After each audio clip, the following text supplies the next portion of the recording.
Hello, welcome to the Cyborg here at the StarCityGames.com Players Championship 2016 edition. I'm Nick Miller alongside Season 2 Invitational Champion Liam Lonergan. Hey. Welcome. Thank you. Now, you've been qualified for the Players Championship for a while. Yeah. Have you been thinking, testing, preparing for it? Yeah, I've been getting as much practice in as I can with my friends. They've been really helpful, and I hope I'm going to be well prepared for what I face in the tournament.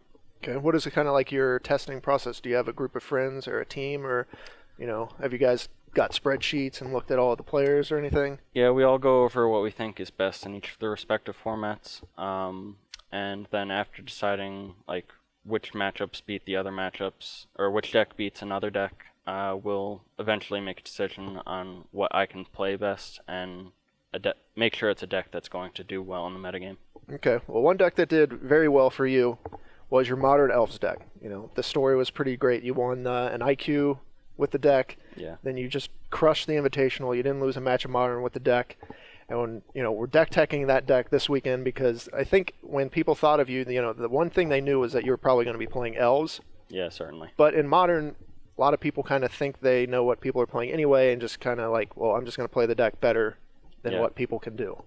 Is that kind of your mindset going into this event? Yeah, I feel that Elves has always been a good deck in Modern since Collected Company, and I think anyone that pilots it well enough can take it to a good finish in a tournament. Okay, all right, well, we're going to dive into it right here. Not too much has changed since you won the Invitational with it. The Elves are still Elves, and they're still really good. So you've got 8 1-mana, Elves that tap for mana between Mystic and the Lonergan Elves. Then you have Nettle Sentinel here for kind of the beatdown draws. Yeah. None of these cards are ever changing, right? Yeah, none of them I don't think I'm ever going to take out. Nettle Sentinel, a lot of people do take out, but I think it's just too good with Heritage Druid to ever consider that. Okay, so we'll move on to the next slide. Speaking of Heritage Druid, we've seen Elves and Legacy just kind of combo off a lot based off of Heritage Druid, Nettle Sentinel, and then basically anything else at that point. Of course, you don't have, Natural Order and you don't have Glimpse of Nature in this build, but you still kind of have these mini combos. Yeah, like the combo Elves and Legacy, you can just like draw most of your deck. In this, you're not going to be drawing a ton of cards, but you can certainly dump your hand on turn 2 or 3. Mm-hmm.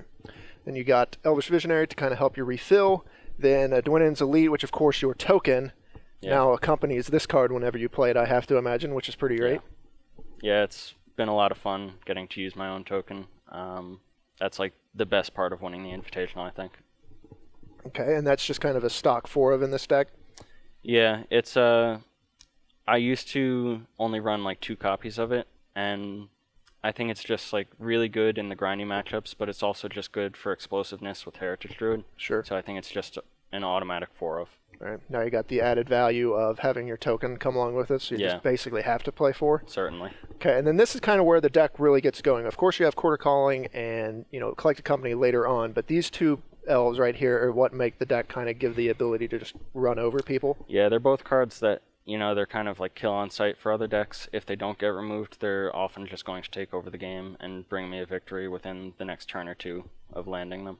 Yeah, that's the crazy thing is, we knew this deck existed. It won the GP, the Modern GP in Charlotte, and then you won the Invitational, and a lot of people still didn't really have the deck on the radar, but once you just played any one of these, the Archdruid or Azuri, you just ran over and just took over the game immediately. Yeah, they're both fantastic cards, especially Azuri if you have the mana to use them. Mm-hmm. You got, then we're going to kind of run into your one-ofs here. You've got the Reclamation Sage, which is just a great tutor target. Of course, with Quarter Calling, you're going to have a bunch of targets like this. Yeah. Eternal Witness, Spellskite, Scavenging Ooze, these are all kind of just meta calls. Yeah, in just about any matchup, at least 1 or 2 of these is going to be a card that I want to have every game. So often I end up taking 1 or 2 out, but the others are just going to be such slam dunks that it's worth having them in the main board. Right. Spellskite is very good against Infect, Boggles, Death Shadow, all those kinds of decks. And Scavenging Ooze with the presence of Dredge right now seems like something you got to have. Exactly. It's great against Dredge, Jund, any deck like that. Snapcaster Mage decks. Yeah. All right, we'll keep on going here. Now, this is where we really kind of blast off. Collected Company is just a card that looked very good in Standard, and then people just started porting it over into mini decks in Modern. This deck might be the best one. Yeah, I think so. The card is just so absurd when you can cast it, like on turn 3 especially. Just doing it on your opponent's end step, there aren't really too many instant speed sweepers or removal effects that come out of people's sideboards. Kozilek's Return is about it. So you can just surprise people with like an Archdruid or a Zuri and win on the untap. Right, Quarter Calling allows you to find exactly what you need. Cavern of Souls 4, just, you're playing a bunch of elves. There's no reason not to have this card. And while counter spells are kind of at a low right now, it's always nice to have. Exactly. And then you have some more utility lands we'll come up on. Pendelhaven, great in Infect, but also great in Elves. And, Tom Ross says this card should be in way more decks than it is. Yeah, I agree. It's like such a good card considering that there really isn't non-basic removal in Modern like there is in Legacy, that I think it should pretty much go in any green deck as a one-off. Okay, Nykthos, you're just going to generate a ton of mana occasionally with this card.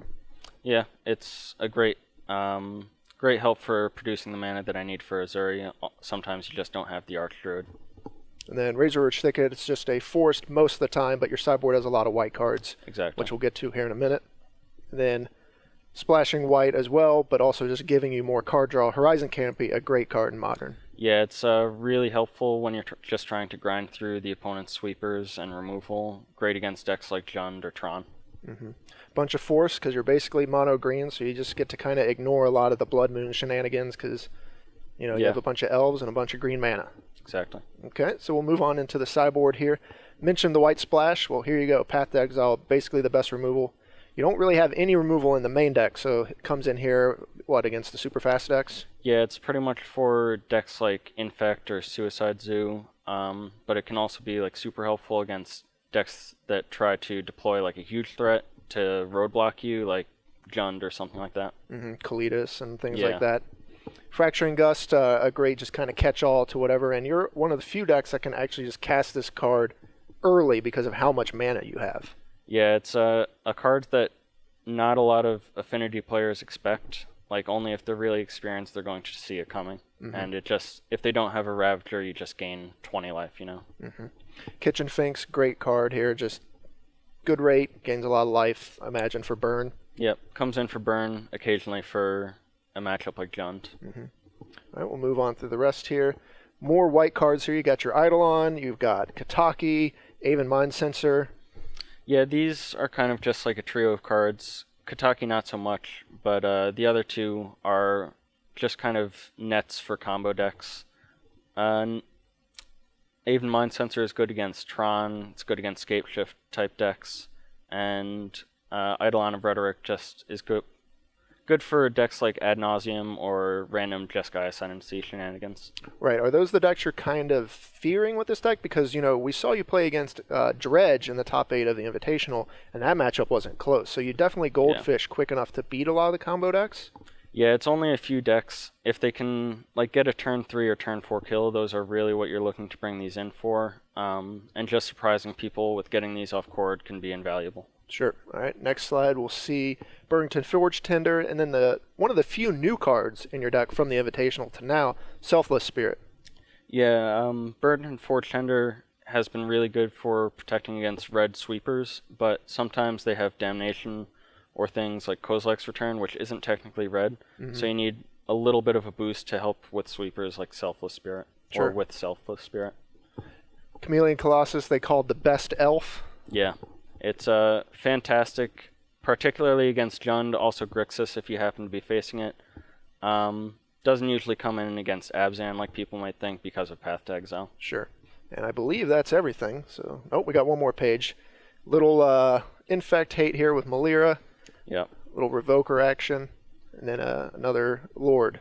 Infect is pretty tough to beat without drawing a Spellskite or Malira.